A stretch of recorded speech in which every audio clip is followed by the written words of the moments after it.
All the word of God, that is the word you receive without what?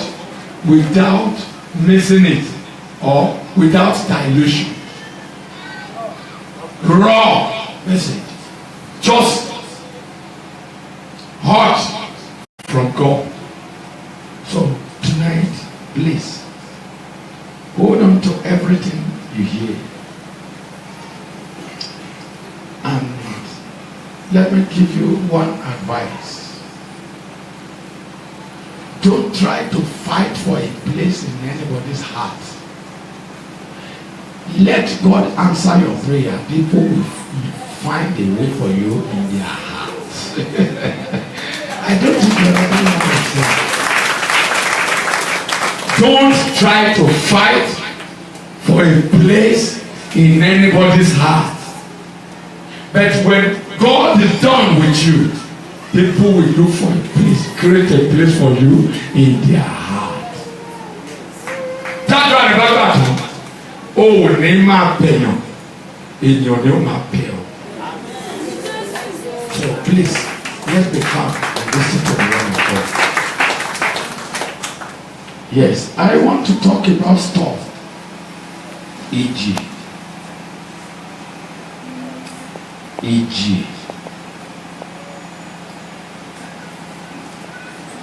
Storm. E.g.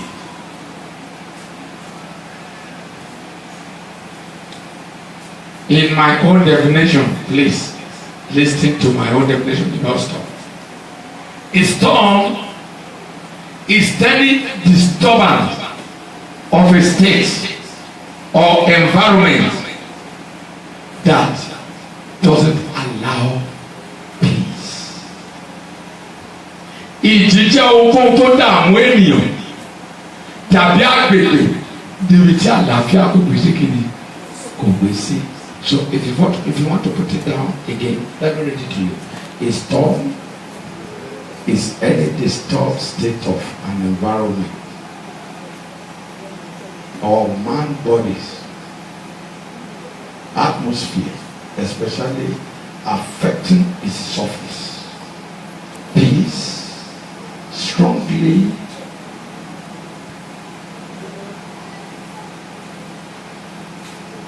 and very, very severe. It may be marked by these three types of storm.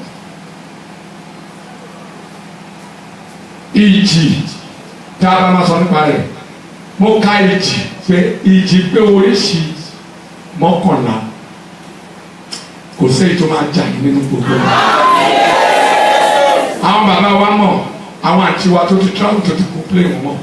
There was a time tí mo wà ní US. Àsìkò tó yẹ kí n padà sí Nàìjíríà ti tó. But there was this what they call hurricane. Yes, thank you. There's what we call this hurricane that kò jẹ́ kí àyè wà fún any flight láti move. Ìjì ńlá kan nìyẹn. Ṣé o yẹ gbọ́dọ̀ já ènìyàn? Hallelujah. Àwọn ìjì tó wà tí wọ́n ń pè ní a tsunami storm. Ìyẹn ti lágbára. Gbogbo ẹ̀ ló dẹ̀ wà ní Bíbélì. Gẹ́gẹ́ mo ti sọ mi nìjẹ́ kó pẹ́ rárá. Ṣùgbọ́n fáwọn tó bá rí ẹ̀ kọ̀ọ̀kan, wọ́n mọ̀ pé gbogbo tó dà lónìí kì í ṣàgbára rẹ̀. Tọ́lá bá kọjú ìjì ọjọ́ kan ṣoṣo sí ẹ. Àwọn tó ní ẹ̀ ní dá ẹ mọ̀. The best way is just to stand by God. Dúró ti Ọlọ́run. Oore ọ̀fẹ́ ó wà lóòótọ́. Ṣùgbọ́n oore ọ̀fẹ́ kò sí fún ẹni tí ó mọ Ọlọ́run tó ti wá kúrò lọ́dọ̀ rẹ̀. Tó lọ mọ Sátánì kó wá máa sọ pé oore ọ̀fẹ́ wà. Ó ní àpò lè wà nínú ẹ̀ṣẹ̀ lọ́dọ̀ kí ọmọ ẹ̀sìn. We have many wings, of which I pray tonight, you will never experience anyone. Amen. We have Magnetic storm. Geomagnetic storm. We have European windstorm. We have an air mass thunderstorm. We have thunderstorm. We have storm surge. And we have dust storm. We have winter storm. Gbogbo tí mo pè yìí màá jẹ́ kẹ́ mọ̀ lédè Yorùbá kò sí èyí tó máa jà wá nínú rẹ̀. Báwo sọ fẹ́ tó alẹ́gbẹ̀ẹ́ pé kó ṣọ́ra. Ìjì kan wà gbogbo ìjì yìí ǹjẹ́ mọ̀ pé láti ọ̀dọ̀ Ọlọ́run ló ti wá. Tó o bá ṣàìgbọràn sí àṣẹ rẹ̀ ìjì ajá ẹ̀. Hallelujah. Tó o bá tajà tó yẹ kó sọ̀dá mẹ́wàá ẹ̀ tó sàn ìjì adé apalẹ̀ gbogbo ìtókù mọ́. It's from God. Tó o bá dìde ogun sí ènìyàn ìdílé ìjà ẹ̀ á gbé ẹ kúrò ní agbègbè ilẹ̀ yẹn á lọ sọ ẹ́ síbi tó lè yàn sí. Gbogbo ẹni máa jẹ́ kẹ́ mọ̀ ká lè kíyèsára gbogbo ọ̀pọ̀lọpọ̀ àìsàn tí a ń sọ̀rọ̀ nípa rẹ̀ ìjì ni kí ni mo pè é ìjì ni is a storm and when this storm comes only the name of Jesus can calm it. That we say still or storm be still. Mo fẹ́ ká farabalẹ̀ dáadáa láàrin ìṣẹ́jú díẹ̀ tá a máa lò tó ní ìfẹ́ ká pẹ́. Èkíní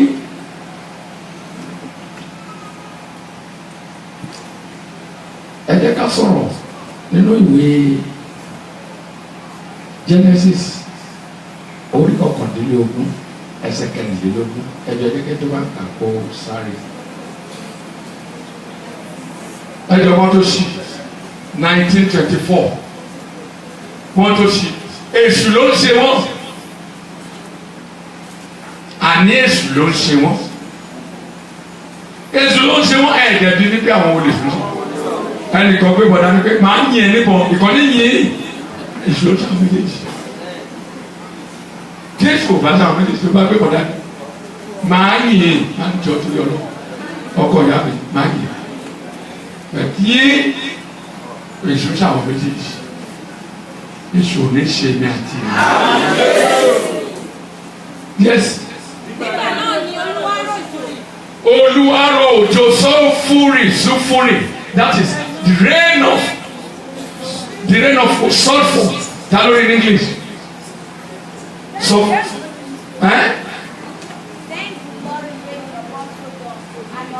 I can't hear you. Thank the Lord that rain upon Sodom and Gomorrah. Bring stone and fire from the Lord. Bring stone. Stone and fire. Bring stone and fire. Òjò dídì tí a ń pè ní sulfur. Ẹjọ ẹni tó bá witness tó bá tẹ̀lé lórí tẹlifíṣọ̀n bí ìjì jà ní Florida ní time kan ṣé ẹ mọ̀ pé ó lé gbogbo àwọn tó wà nínú yẹn kúrò tó ń gbé igi tó ń wó tó ń gbé odidi mọ́tò tó ń sọ sókè.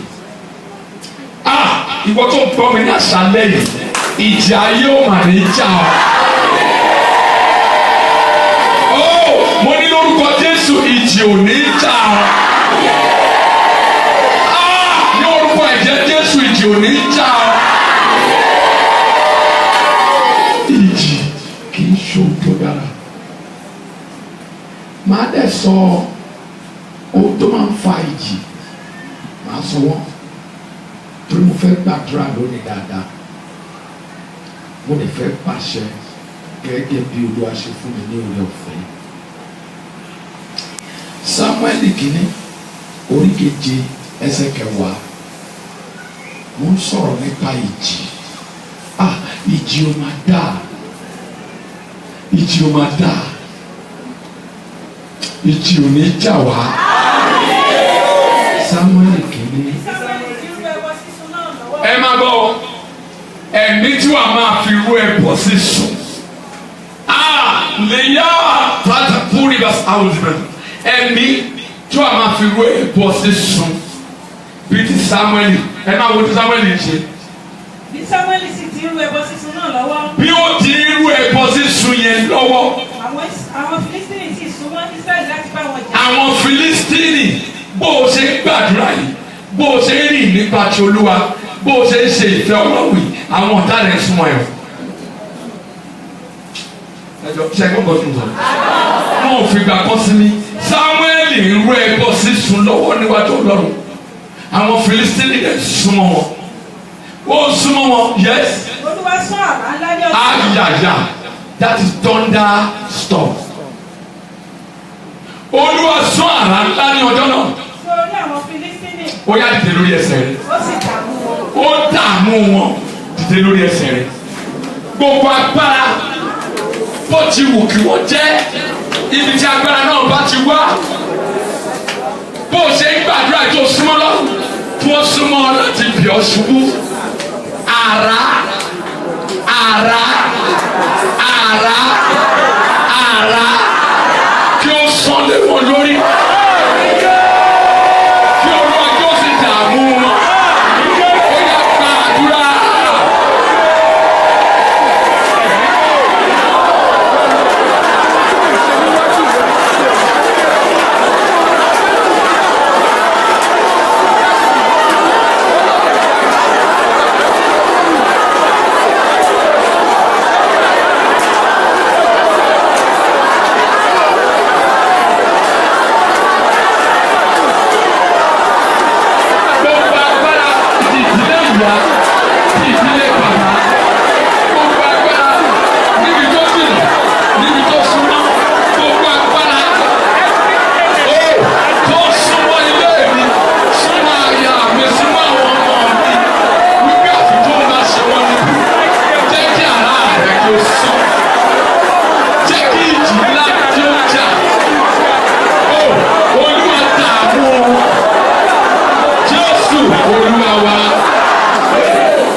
Àsìkò mẹ́ta kan tí wọ́n gbọ́dọ̀ ṣeré nínú church tí wọ́n bá ń ṣe wàásù má bá wọn ṣeré o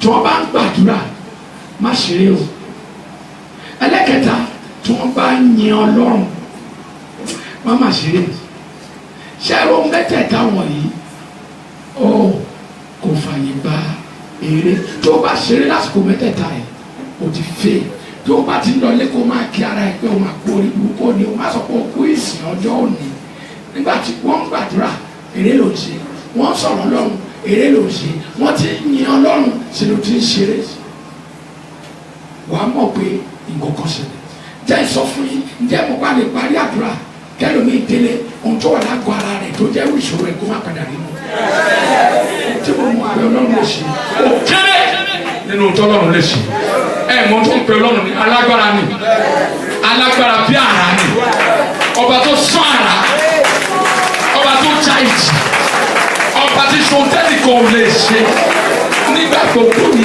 àti ní gbogbo ọba kì í ṣe téèyàn fi ṣeré jókòó. Let me tell you something about God. When you open your Bible, God is talking to you. When you can pray, I mean a heartfelt prayer, not every prayer. There's a joking prayer. There's a play prayer. But when you pray wholeheartedly, heartfelt prayer, let me tell you, you are talking to God. When you read the Bible, God is what? Talking to you. But when you pray a heartfelt prayer, a shaking heart prayer, then you are talking to God. And And why can you talk to God in that way? Because of the relationship and the communionship between you and God. Allow that straight away, your prayer will enter the throne of mercy. It's waiting for you to say something. Hallelujah. Ní ọdún yẹn náà mo rántí kankan ló ṣẹlẹ̀ ní 2010 wọ́n ní there was a volcanical eruption ló ti lé flight mi fún 1 week volcanical eruption and this is a stop. This is a stop. Ìjì tí ó jẹ́ kí aeroplane rẹ̀ lè fò. Tí wọ́n mọ̀ tí wọ́n kọ́ tí wọ́n sọ yìí. Aeroplane fẹ́ fò. Òun ló lè máa gbé mi. Ìjì ò jẹ́. Ìjì wo ló ń jà ẹ́ tí ò jẹ́ káyé rẹ̀ lè sùn síwájú. Ìjì wo ló ń jà olóore rẹ̀ tí ò lè ràn ọ́ lọ́wọ́. Ó dìde lórí ẹsẹ̀ rẹ̀. Ó sọ fún Ọlọ́run tó gbé. Do you know why I'm saying this? I join prayer at the storm so that kì í ṣe pé màá ṣe parí with storm màá ṣe wà bọ́ sí prayer. That doesn't wait for anybody. Gbogbo ìjì tí ìjì bá ń jà ẹ̀jọ̀ kí ló máa ń ṣẹlẹ̀? Mo ní kí ló máa ń ṣẹlẹ̀? Sẹ́ńtì ìjì jà. Ẹ̀ẹ́dì ìjì bá jà kì í kúrò lójú kan.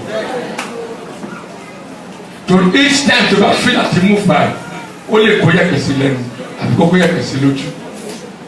Àtẹ̀dá wà lójú kan. Ìjì tó sọ mí kẹ́ni tó wà lójú kan. Ìjì tí ó jẹ́ kí olóore mi ó lè súnmọ́ mi. Ìjì tí ó lè jẹ́ ní débi tí mo fẹ́ lọ ọjọ́ tẹ́ kí n dé Nàìjíríà kan mo dé Nàìjíríà. Wọ́n ní kí n lọ jókòó pé ìjì ń jà lọ́wọ́. Hallelujah.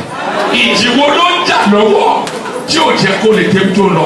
Ó yá sọ fún ìjì náà pé lórúkọ Jésù dákẹ́jẹ́ àdúrà.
Bá ń bèrè lọ́wọ́ ẹ̀fọ́ ẹlẹ́gbẹ̀ẹ́ pé tó mọ tó sọ sá. Olúwa sọ pé má bẹ̀rù ṣùgbọ́n ìwọ sì ń bẹ̀rù. Ẹ jẹ́ sọ fọwọ́ fún yín. Ẹ̀yin ni mo máa ń wò pẹ̀lú ojú àánú. Tí bá dé ta téèyàn bá sọ̀rọ̀ tí ó bá dá sí mi. Tí bá wò ọjọ́ méje lè má bàa láyé. Torí mo mọ̀ orí èèyàn tó dé. You don't talk to me and just go scot free. Ṣùgbọ́n ọmọ ajá a máa bá dá ṣeré, ọmọ kìnìún a máa bá kìnìún ṣeré. Mo rántí ọkùnrin kan mo máa ń gbé mọ́tò lọ́bẹ̀ lọ ṣe òun ní òkè gbé mọ́tò lọ́bẹ̀ mú.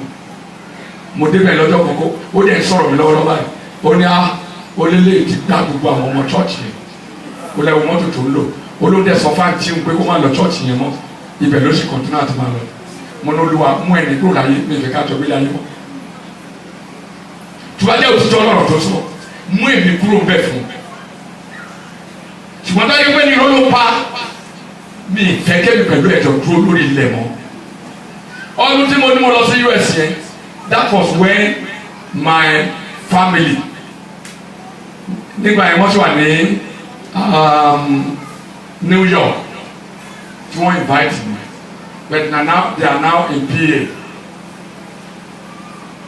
Pennsylvania ni wọ́n wà sí. That time ní ìjì yẹn jà. We call it a volcanical eruption. I went to visit my prophet and the wife, prophet. Tolu James Temilade Owulade, thank you very much. Àwọn ọmọ visiting man. Ìjì ò dá.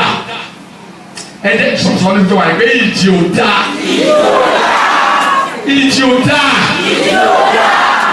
Ẹ tó bá rí ìjì kò ní fẹ́ lọ ẹ̀sùn. Hallelujah. It is when storm can make you to be stagnant for several years, because storm cause fear, storm cause worry, storm cause anything, anxiety.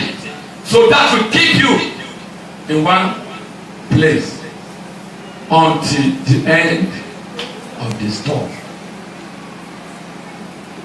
Ìjì kan jà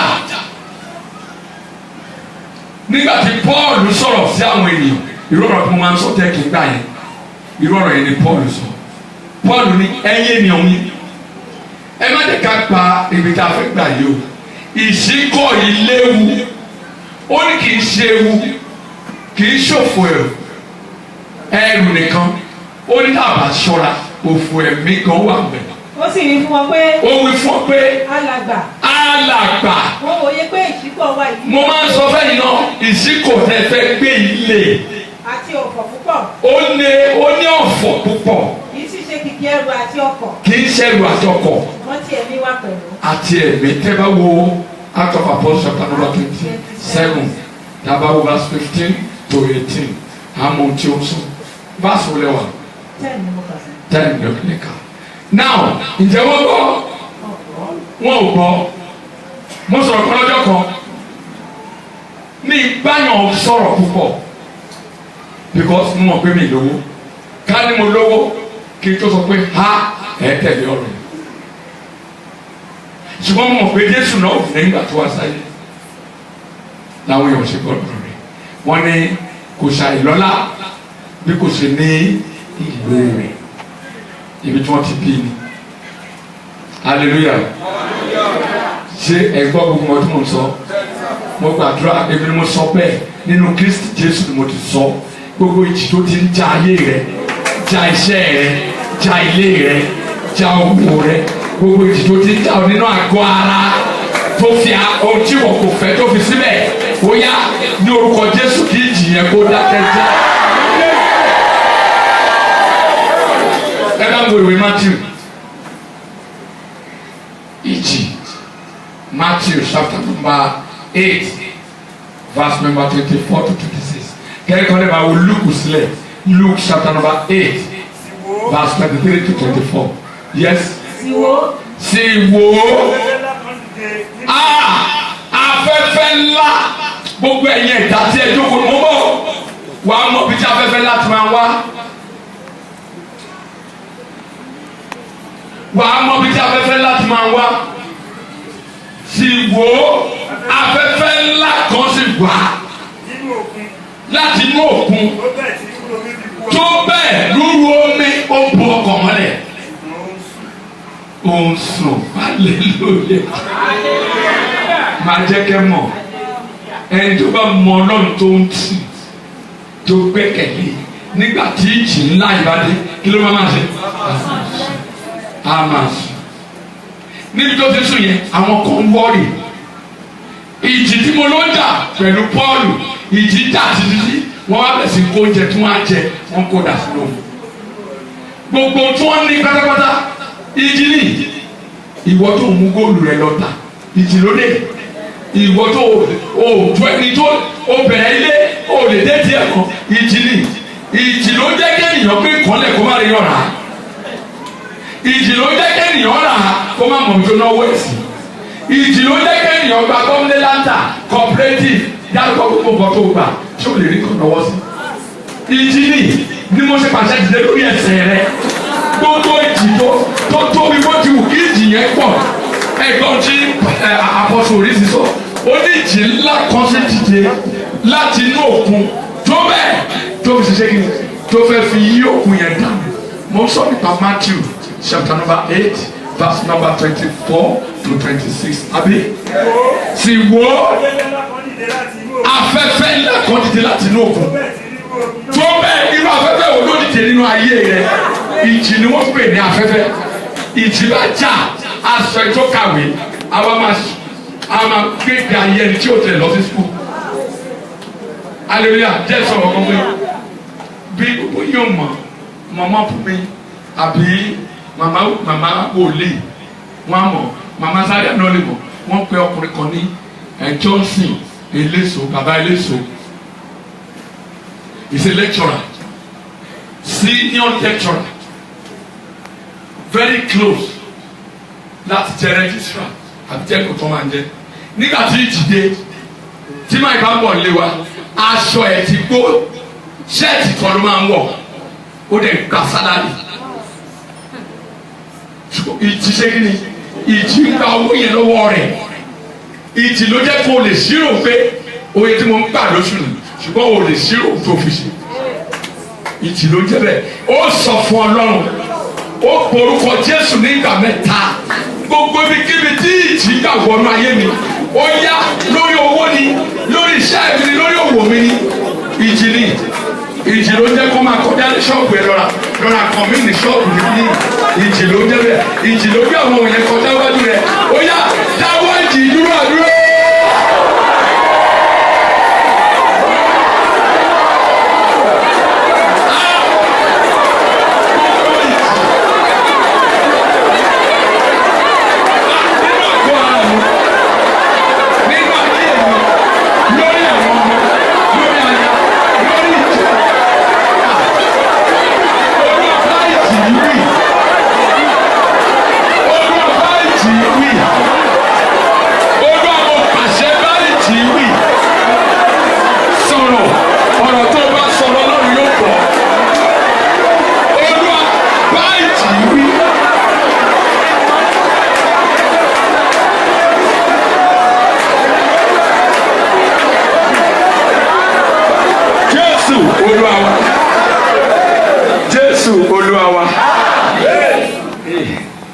Kó tó jókòó wá gbàdúrà fi kọ́kọ́rọ́ ìjì lé mi lọ́wọ́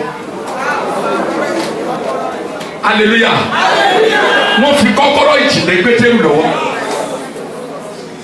ìjì kan ò lè jà náà ayé Pétérù ẹni tó kọjá tí ó jìjì rẹ̀ tí ó kú tètè tí ó ní jì fẹ́ jà wọ́n fi Jésù ní kọ́kọ́rọ́ ìjì lọ́wọ́ nígbà tí wọ́n lọ jí Jósù ní ìjì ń jà bó ti wù kó lé tó léde yìí kò ní lé mọ́ lórúkọ Jésù.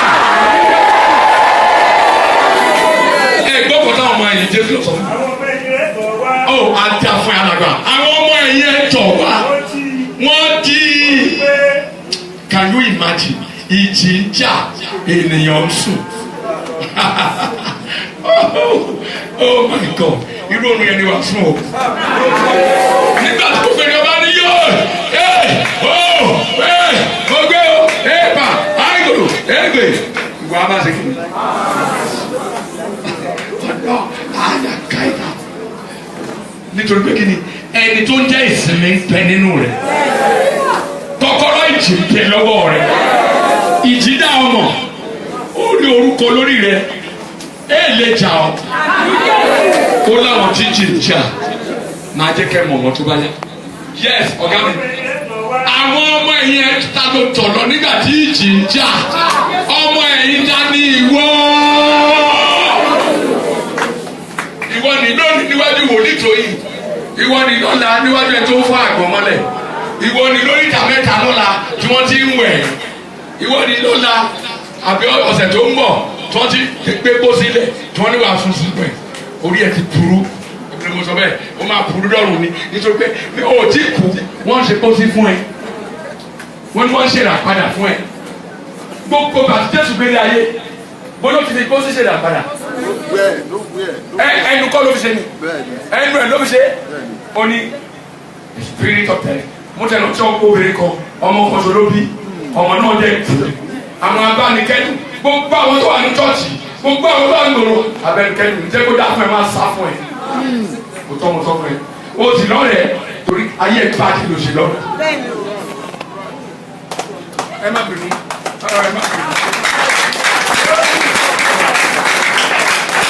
You may not agree bẹ́ẹ̀ tó bá kú ọ nìkan tó bá jókòó fún lé ayé ẹ̀ bàjẹ́ ló lọ́rẹ̀ tó bá ti dà fún ẹ wà á rí pé ní láì jà láì sọ àwọn kan kọ̀ tẹ́ máa yẹra fún ẹ.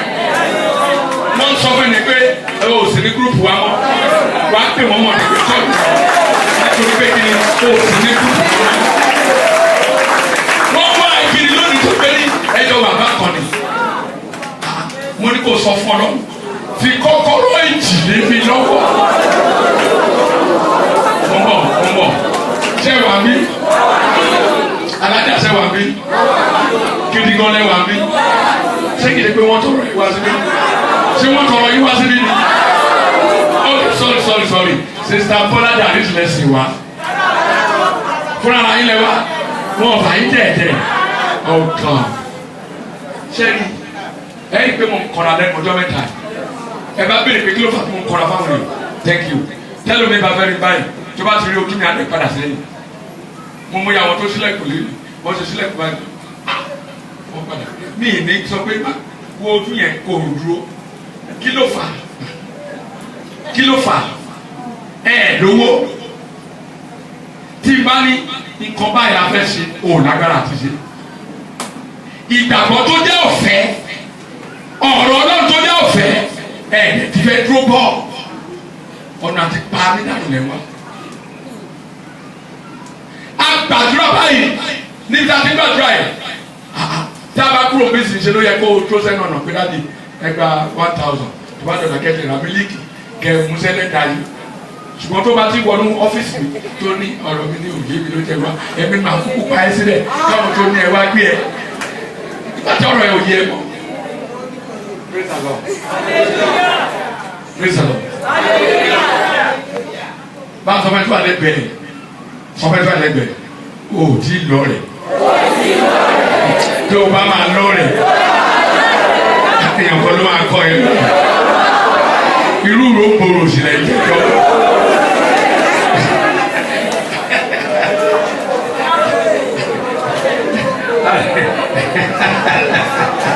hallelujah ṣùgbọ́n tí ọgbọ́n rẹ bá sún síwájú.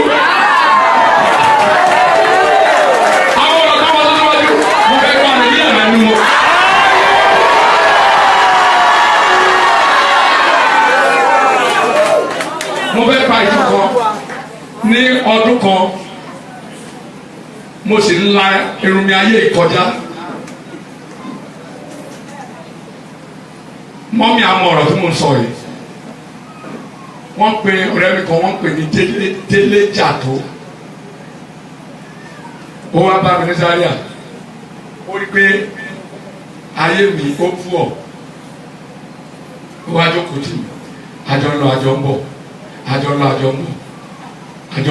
bọ̀ ọjọ́ tá a jẹ ẹ̀fọ́ tí ó sì tòmátò bẹ́ẹ̀ àjọ ń lọ àjọ ń bọ̀ ó wá di ọjọ́ kan tí Ọlọ́run dá mi lóhùn dá mi lóhùn kí ni mo win contract 4,160 naira ìgbà yẹn wọ́n ní kí n wá ṣe stationaries fún Kubani International Hotel wọ́n ní kí n wá ṣe lọ́jọ́ yìí mo bá mú ìwé délé mo fi hàn ọ̀rẹ́ mi mú láyé wa ti da ọ̀rẹ́ mi ní mo láyé wa ti da mo ní mo ti win contract ọjọ́ kejì ní ìmọ̀gbà tó lọ o tọ́ mo sọ fún ẹ àwọn kan máa lọ kúrò náà yẹ lẹ́yìn ìsọjí mo ní àwọn kan máa jìnnà sí lẹ́yìn ìsọjí mo ní àwọn kan máa sáfù lẹ́yìn ìsọjí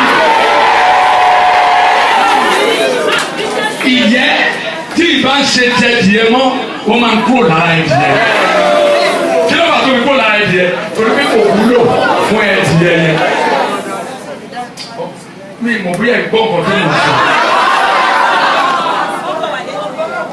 wọ́n ní kò sọ fún Ọlọ́run fi kọ́kọ́rọ́ kàwé yẹn kọ́ tẹ̀ gbọ́ àwọn ẹ̀yìn rẹ̀ tọ̀ wá dání ìwọ tọ̀ lọ nígbà tí ìjì dé dání ìwọ tọ̀ lọ Jésù ni Jésù ó ní Jésù hallelujah ṣé o sábà tó tọ̀ lọ tí a bá ti parí sí o ti mọ̀ tó lọ ní kùtùkùtù òwúrọ̀ o mọ odò tó àtọwẹ̀ àánú ẹ̀ sì ni odò ti ń kún látẹ̀yìn ló ti ń kún bọ̀ kì í kí tí mo bá ọjọ́ tó rọ̀ mí tó bá gbé báyìí fẹ́ báyìí bí àti nìkan ni ó yóò fẹ́ wọlé á kàn fẹ́ ẹ lọ kò ní jẹ́ ìpín rẹ̀ lórúkọ Jésù dúró sójú kan tó bá sí Ọlọ́run sí bó bá dẹ̀ sí lọ sí kan tó bá sí ṣùgbọ́n ní tèmi o àtẹ̀ràn ilé ìgbì Ọlọ́run àwọn. Hallelujah. Wọ́n jí wọ́n wí pé Olúwa gbà wá àgbé kí ló dé kó tó kó Olúwa gbà wá àgbé ìjì ń jà mi mọ̀ bí títí ti ń jà ẹ o iṣẹ́ rẹ̀ ò lọ déédé ọ̀nà rẹ̀ ti tí pátápátá olóore kan ò sí lónìí Olúwa yóò gbà ọ́.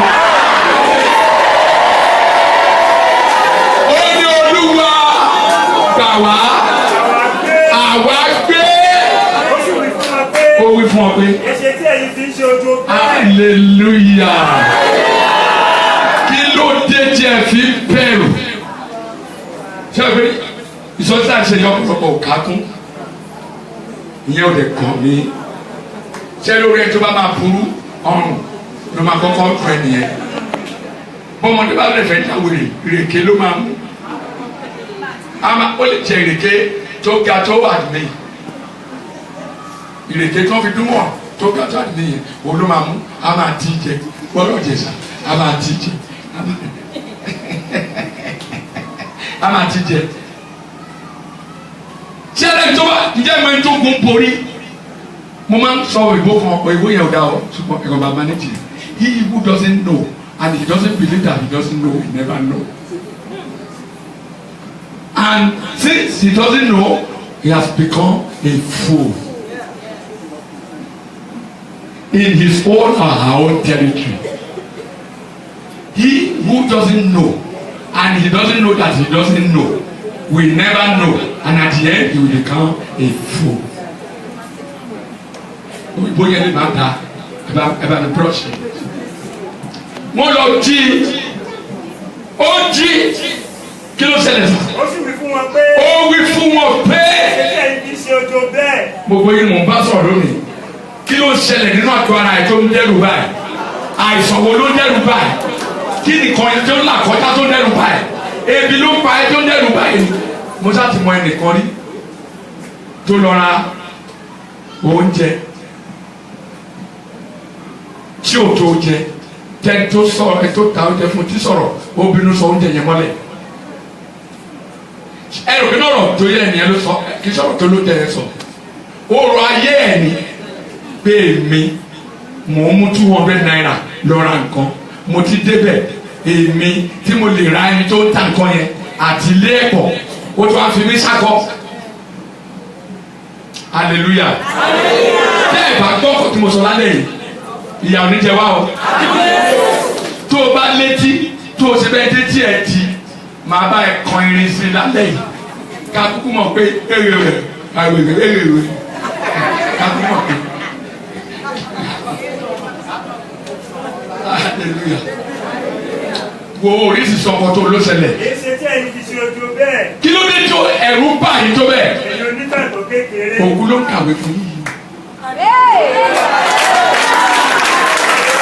Ṣé tó wà nínú ilẹ̀? Ṣé ó lè ka ìwé yìí?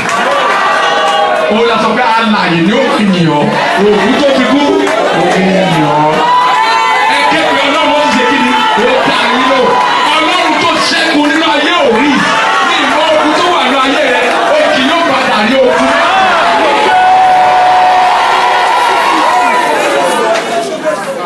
Mo pray next time mo sọ fún Kúnlé Òwúladé mo next time tí n bá wọ PA àbí next time tí n bá dé Texas wọn á mọ̀ pé èèyàn dé gbogbo táyà tí mo lọ wọlé ni mo lọ mọ̀ lù.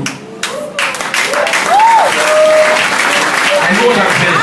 I know the gift that is in me. Mo mọ tí mo lè wọ̀ tí màá bá lónìí níwájú Olúwa tí ènìyàn mo fi Ọlọ́run ṣe ẹ̀rí mo ń bá àbáṣẹ́dọ̀ Nàìjíríà Hong Kong ló wà ambassador of Nigeria in Hong Kong mo ń bá sọ̀rọ̀ lónìí mo dẹ̀ sọ ohun tó ṣẹlẹ̀ lórí téèbù ẹ̀ mo ní tó lọ sí wọn méjì tó ṣẹlẹ̀ lórí téèbù ló fi gbé ta olúwa ìwà yìí mo ní àmì Nàìjíríà ní Abẹ́òkúta pass ìjókòó.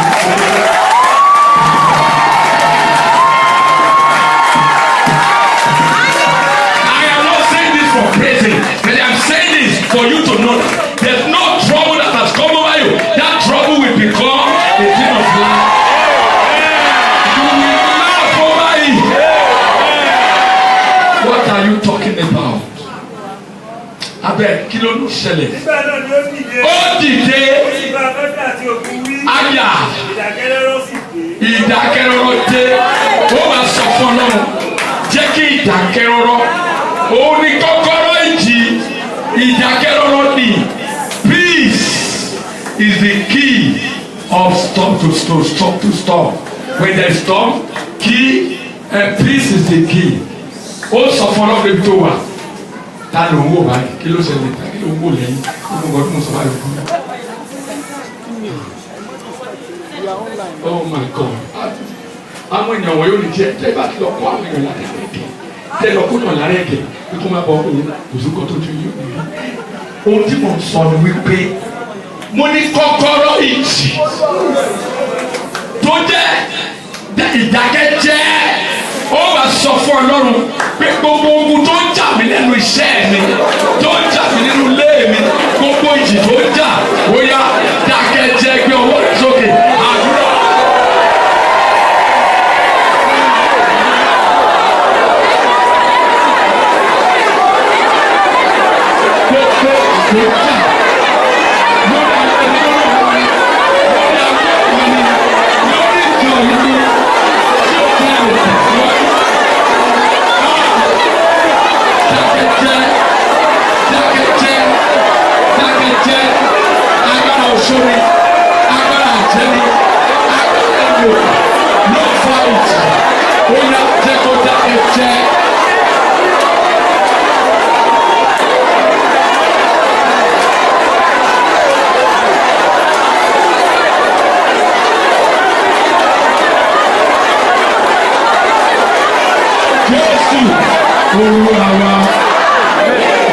Àdúrà yẹn dẹ́sì ṣe díẹ̀ torí mo ń kó wọn pọ̀ ni mo ń sọ fún yín ni ẹ jẹ́ ká lọ sí ìwé Luke chapter 8:23 to 24. Bí wọ́n sì ti ń lọ.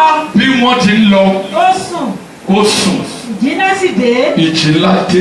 Ó ń fẹ́ ní ojú adágún. Ó fẹ́ lójú adágún. Wọ́n sì kún fún omi. Wọ́n sì wà nínú ewu. Kí ni wọ́n ní wọ́n wà? Wọ́n wà nínú ewu. Látòní lọ ìṣẹ̀dá rẹ̀ kúrò nínú ewu. Ewu àìsàn tó ń wọ́ yẹn. Ewu tó ń wọ́ nínú àgọ́ ara rẹ̀ tó lè ṣàlàyé rẹ̀ fún ènìyàn kó yé wọn. Mo ní lónìí ewu náà kúrò nínú ayé rẹ̀.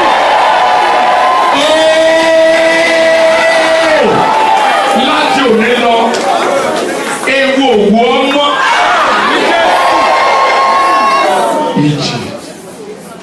Ìjì ẹ̀yẹ́kẹ́ fún wa ní méjì sí kí wá sọ ibi tí ìjì ti wá tí ó bá nídìí ìṣẹ́ kì í dédé ṣẹ́ kí ló máa ń fa ìjì ẹ jẹ́ ká jókòó.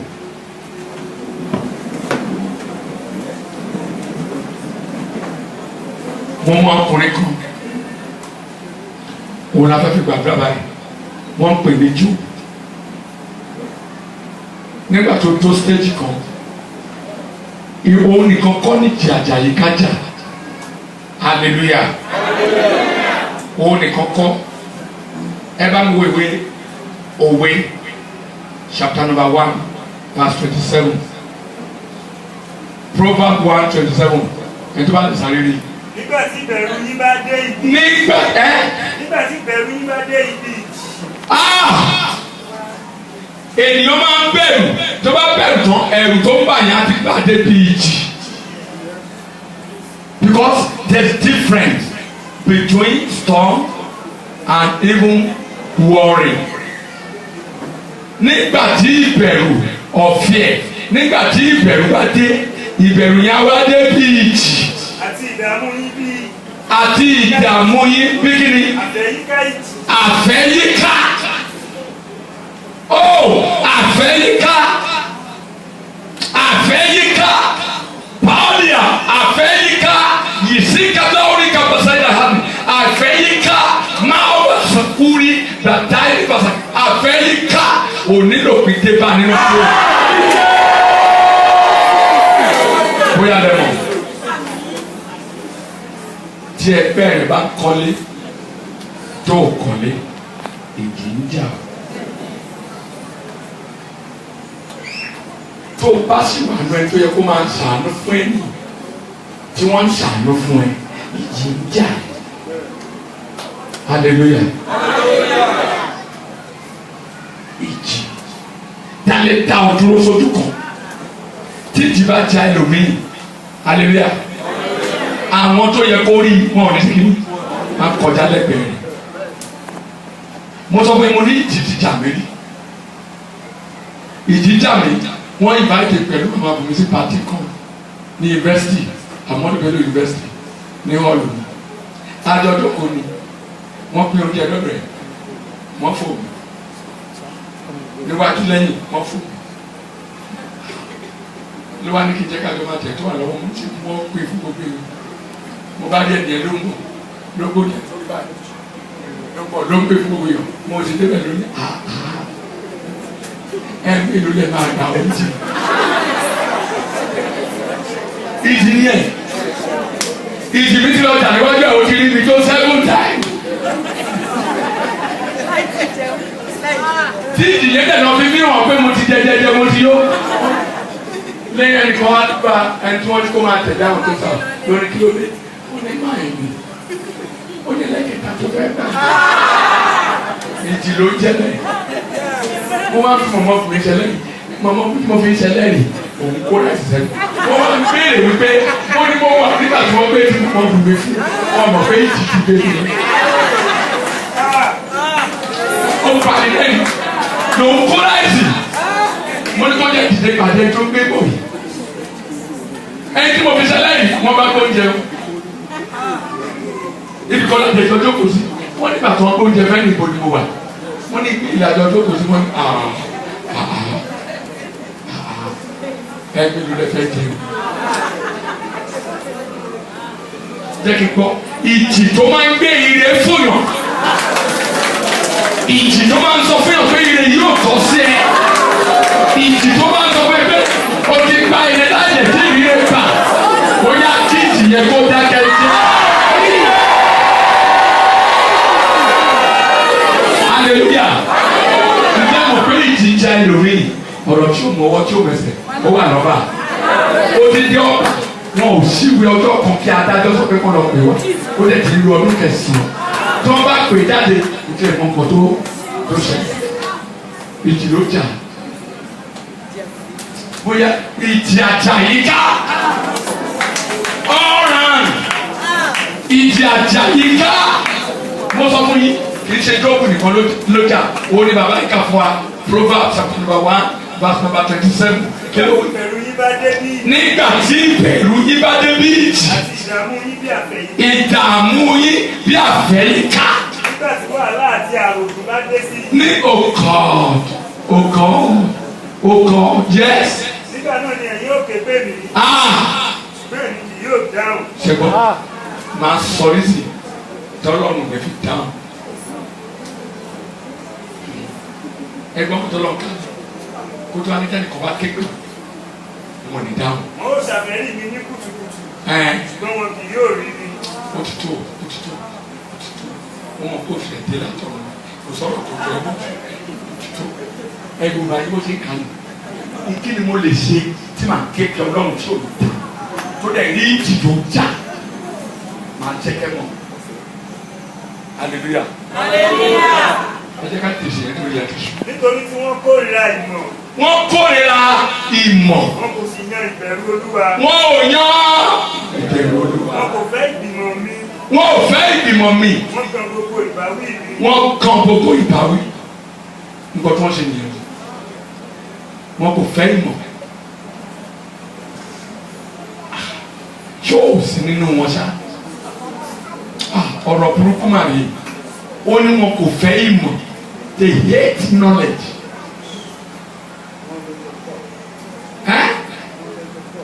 Therefore, they don't want to know. No fear. Even serving me is a problem for them.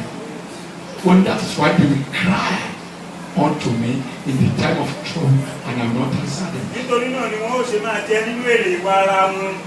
Èrè ìwà ara wọn. Wọ́n ó sì kún fún ìmọ̀kímọ̀ wọn. Wọ́n kún fún ìmọ̀kímọ̀. Kò ní jẹ́ ìpè wọn lórúkọ. Egypt.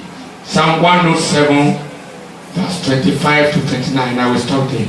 Torí ní bá ní kí n máa kà lọ, mo rí ọ̀nà 292 tí ìjì gbà ń já ènìyàn 292 tí ìjì gbà ń já ènìyàn.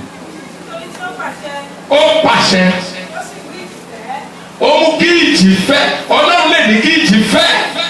Tó o bá ṣe nǹkan tí o tẹ́ lọ́rùn ìjì á fẹ́. Hallelujah. Torí pé mo ti sọ bẹ́ẹ̀ torí tèmi o kúrò lábẹ́ ìjì lórí. Ó mú kí ìjì ó fẹ́ yes. Ó gbé rúru rẹ̀ sókè. Wọ́n gòkè lọ sí ọ̀run. Wọ́n sì tún sọ̀kalẹ̀ lọ sí ibú. Yes. Ọkàn wọn sì di omi nítorí ìpọ́njú. Oh, that's 26 lẹ́wà báyìí. Yes. Wọ́n ta gbọ̀ngbọ̀n sí ìsọ̀rùn. Ó ní ta gbọ̀ngbọ̀n. Èèyàn mélòó ló dáhùn ló ní ta gbọ̀ngbọ̀n. Ó ní ta gbọ̀ngbọ̀n. Ó ní ta gbọ̀ngbọ̀n. Ó ní ta gbọ̀ngbọ̀n. Ó ní ta gbọ̀ngbọ̀n. Ó ní ta gbọ̀ngbọ̀n. Ó ní ta gbọ̀ngbọ̀n. Ó ní ta gbọ̀ngbọ̀n. Ẹ jọ, ta ló yẹ kó máa ta gbọ̀ngbọ̀n? Ọmọdé nígbà tí yóò bá mutí jẹ́ kó kéèyàn bí àti láàárọ̀ tó bá wẹ̀ tán ní.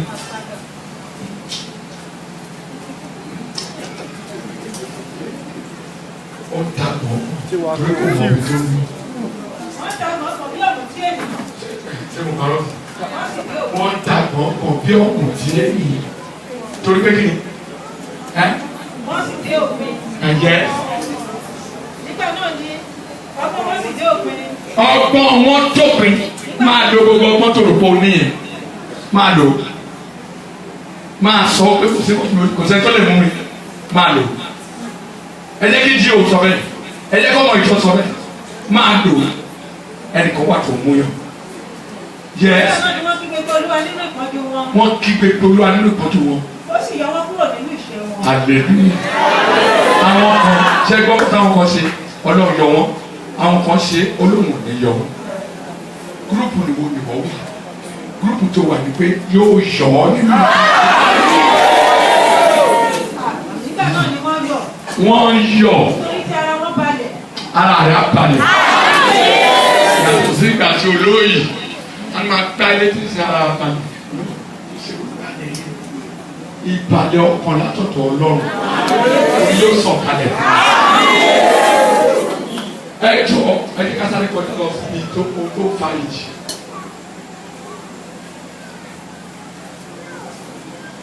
Ẹni tí ò bá mọ Ọlọ́run ó ti nọ́mbà wà ìjì ajá. Kí ni mo wí?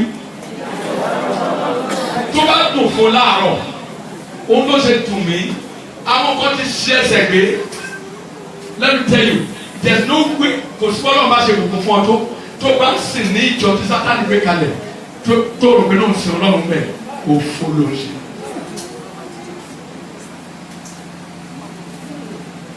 Ọkùnrin kan sọ fún mi rí olóhùn ra mọ́tò fún pásítọ̀ mo ní irú pásítọ̀ ló ra mọ́tò fún tó bá jẹ́ èṣù ló ra mọ́tò fún òmìnirú owó rà nínú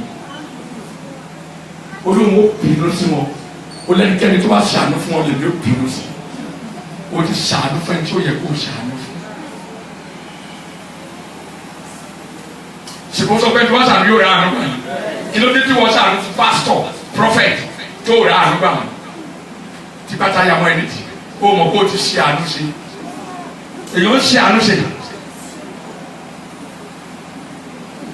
ó lè ra nǹkan fún mi kí ìyá jẹ́ pé ní kò torí ẹ̀ lọ́ra tọ́túrí ọlọ́run gbàtà jẹ́ ọ̀la tó àgbésí kílẹ̀tì máa alọ́wọ́ fọ́kọ́ ilé yìí ó lè dọ̀la ní bàbá ní kò sẹ́ni tó sì kọ́ fún tí a máa jẹ alọ́ra sígílẹ̀tì àti pátá ọ̀bọ tó wọ̀ jọ báwo rí o lè dá ìrìn àbúrò ara you see èèyàn ṣàánú tó dáhùn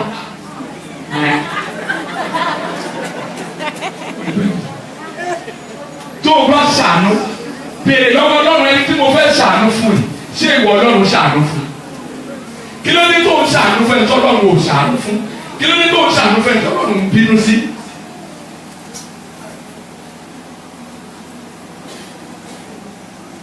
hallelujah. Number one yẹn ẹni tí o bá ní ọlọ́run ìjì á ṣe kí ni one two tó o bá ní wòlíì bíbélì kan fúnra ẹ sọ ó níbi tí kò sí ìran àti ìsọtẹ́lẹ̀ àwọn èèyàn máa ṣe kí ni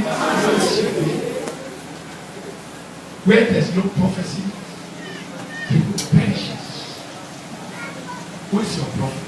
Ẹni tó pè ní wòlíì ẹ̀yẹ mi ṣé kìí ṣe wòlíì jà lọ́nà tó Jésù jẹun àwọn wòlíì tó máa sọ fún ká máa dàpọ̀ ká máa bẹ̀rẹ̀ bá ká máa mú jẹ ìjọba máa kà jẹ orí fún ṣé kìí ṣe àwọn ọmọ jẹ́ ká ló ń ṣe wòlíì ìwọ fúnra rẹ̀ gbà wẹ̀ tá ní wòlíì yìí kan tí kí n tó yàn ní wòlíì kó wá jẹ mẹ́jọ.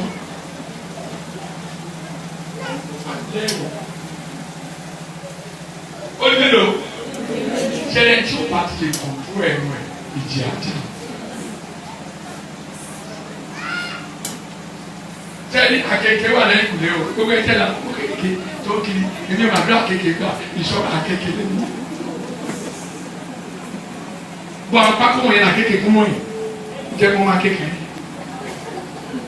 yàgbá lọ́mọ ó máa ń gbé síbi tí wọ́n ti sọ̀kún lọ́mọ ọmọ yẹn náà máa lọ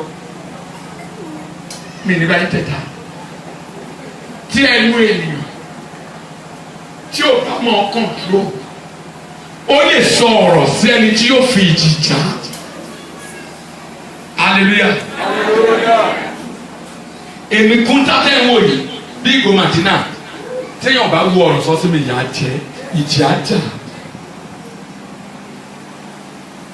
báwo ló ṣe ń lo àwọn ẹnu rẹ tó fi pé wọ́n lónìí ẹ̀dọ̀ àwọn tó wà lẹ́nu rẹ̀ ká lónìí ọlọ́run lónìí tó o bá lò nínú kùlù adékìjì ń jà ẹ́.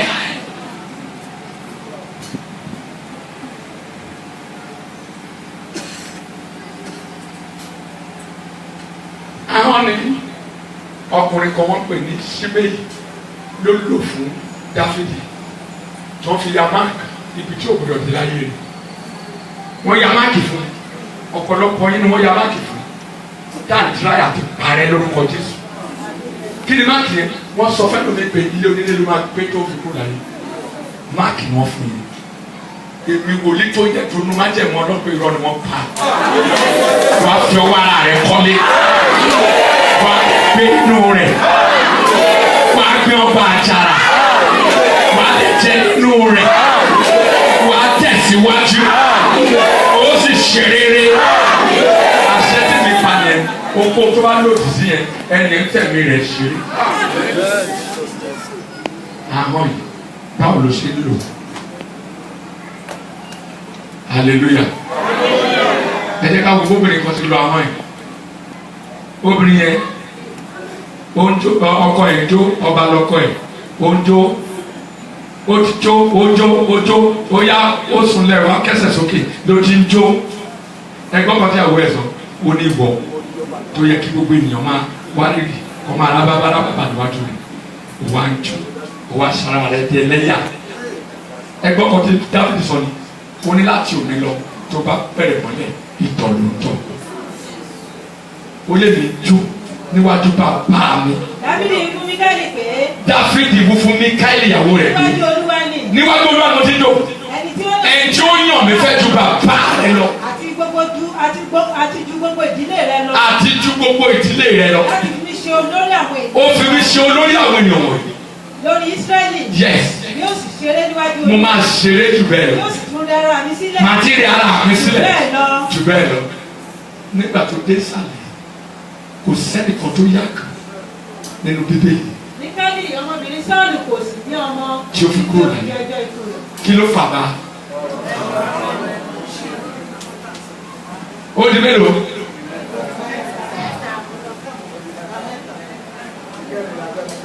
Ìkẹrin la fẹ́ mi. Whoever is trying to change God's way, abide by it. Ẹnikẹ́ni tó bá nù ló yí àṣẹ Ọlọ́run padà, ó fẹ́ rí ìjì. Ẹnikẹ́ni tọ́lọ́ bá sọ pé bẹ́ẹ̀ tó ní bẹ́ẹ̀ kọ́, ó fẹ́ rí ìjì.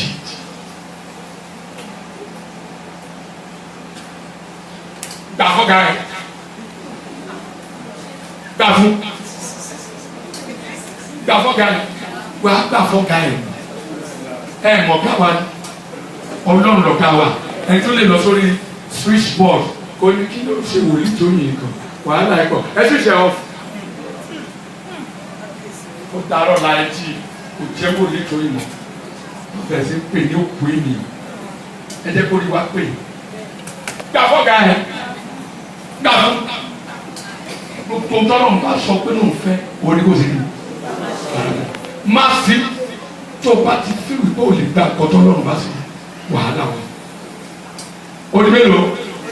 Ẹ̀ẹ́dẹ́gbẹ́ kò sọ pé márùn-ún bẹ́ẹ̀. Ẹ̀ẹ̀karùn-ún ìyẹn ló burú jù o. Ẹ̀ẹ̀karùn-ún ó kó yóò kó ní. Ipò kíkó yóò kó wà lórí ara rẹ̀ sílẹ̀. Tí èèyàn bá lóun ò ní rẹ ara òun sílẹ̀, ìjì ajá. Tó o bá lówó tó o rẹ́ra rẹ̀ sílẹ̀, wọ́n á gba owó yẹn lọ́wọ́ ẹ̀ kó o lè rẹ́ra rẹ̀ sílẹ̀. Tó bá jẹ́ pé ní òun sapá bí, òun ṣàyà bí ẹ̀yìn, òun sapá bí itan, wọ́n á fomi wọ́n iṣan yẹn. Àárọ̀ nísìn nígbà tọwọ́ ìjì bá tẹ̀ ìjì ò ní jà ní. Ìtumọ̀ rẹ̀ ni pé in anything ẹ mọ̀ ọ̀gá tó ń pè ní submissiveness kì í ṣe submissive to your husband. It's just a sample of husband. Be submissive to God. Total submission to your God, your Creator. He owns you. Hallelujah. Mo mọ àwọn tó wà níbí tó jẹ́ pé wọn ò lè tẹ̀lé ọ̀rọ̀ Ọlọ́run láéláé kí n bọ̀ dé ní báyìí sàlíwá kàtà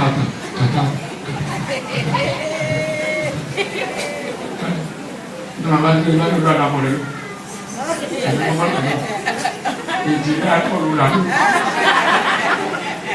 wọ́n bá dàbí lóòótọ́ mi ní kùkúkú sàlílì olórí màmá ní olóòótọ́ pé kò sẹ́ tó bá lọ lé lónìí nítorí pé wàhálà tó wà kúrò mo fẹ́ kẹ́ nípìn náà ẹni bí wọ́n á ti wọ́n náà.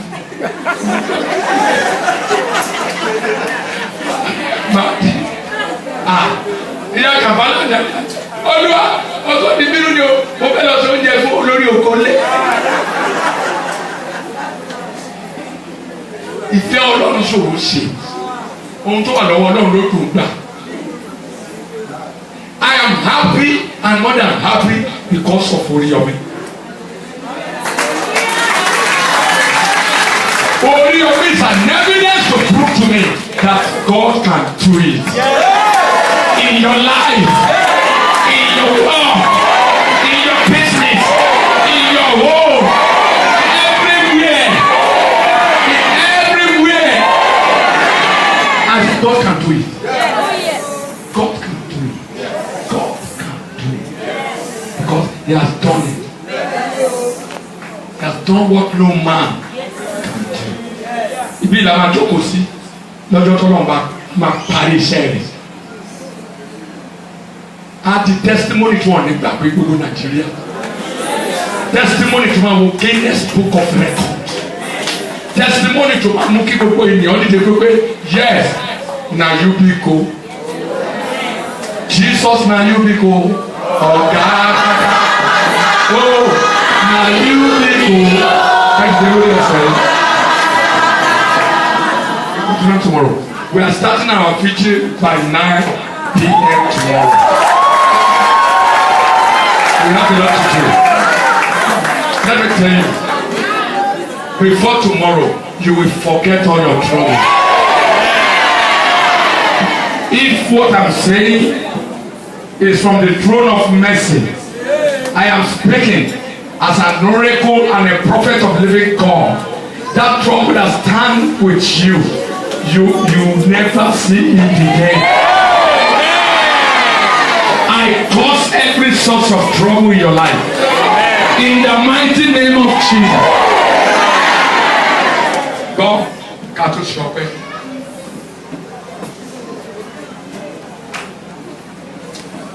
Ṣé lè kọrin? Ìwọ nìkan ni kò kọ o. Má jẹ́ kó gbọ́ o. Bani.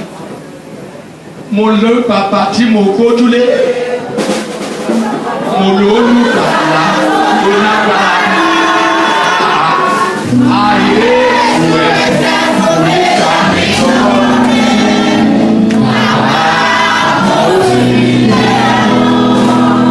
Mo sì fi lé ọ bàbá. Mo sì fi lé ọ ọmọ. Èmi sì fi lé ọ ẹ̀mí mímọ́. Mo ti lágbára tó tó gbójúlé. Mo ti lo olùgbàlà.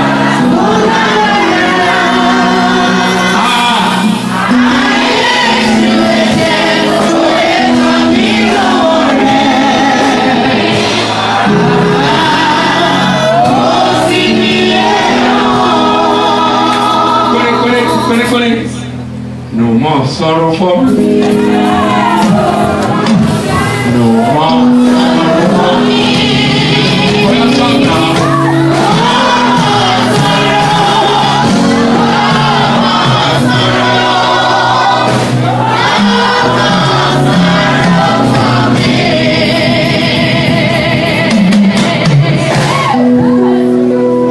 No more sorrow for me.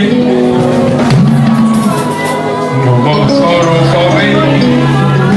No more sorrow. No more sorrow. No more. Ó yá kí tó yọ̀ǹda fún Sarah àti àwọn akọrin pátápátá tó fẹ́ lé lórí. Mo fẹ́ kó kọ́kọ́ kọrin. Kọ́kọ́ fojú wo ẹ̀gbẹ̀gbẹ̀ rẹ̀. Wáyé tó lè fi tó yọ̀ǹjẹ̀. Wáyé tó lè fi tó yọ̀ǹjẹ̀. Sọ fún pé lónìí màá fi jó yàn ẹ́ jù. Hallelujah. Ìyá Akínsọ́lá ọlọ́wà ayé tì í tó bèrè bá tó bèrè.